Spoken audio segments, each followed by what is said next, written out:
This video is brought to you by Osmocote, the Planters Plant Food. Hi, I'm Marianne Binetti, and I'm in one of the favorite spots of my garden.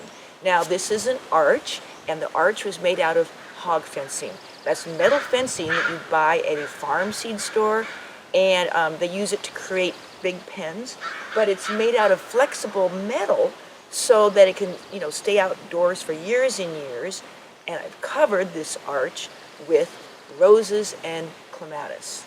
Now, I was inspired by Monet's garden in France, but I had to adapt this to my yard and find a rose that would bloom even in the shade.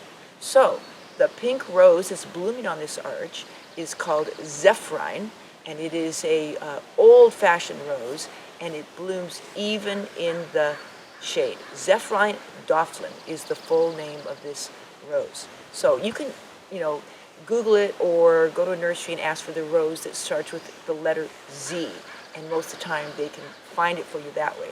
I also have a very reliable clematis called Nellie Mosier right here, and I'm going to show you about Nellie. So Nellie is a wonderful blooming, it blooms exact same time as the rose, but sometimes she gets a little ambitious. It's okay to prune your clematis when the plant is in bloom, because you can tell you're not pruning off any flowers. So look at, she has sent out this long tendril of green. There's no blooms on it, there's no buds on it. I'm going to go ahead and clip this off.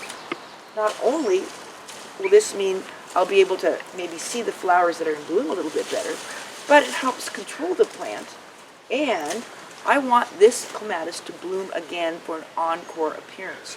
By clipping off these extra green lengths, the plant's not going to be putting energy into all these long stems and leaf production, and so I'll more likely get it to rebloom again when it's done flowering. So one more tip: when you see a clematis that is in full bloom or in bud, do not fertilize. Clematis that are in bloom or bud are going to last longer if they get no fertilizer. When they're done flowering, that's when you apply the fertilizer, and that's when you're going to get a second flush of flowers.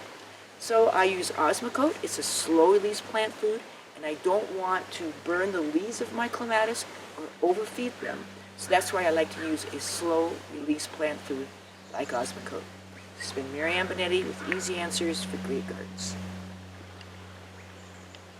If you enjoyed these gardening tips, subscribe to our channel so you can get updates on new videos and stay in the know about all things gardening. Click the red subscribe button below. See the description below for more information about how to connect with us on PlantersPlace.com, Facebook, and Instagram.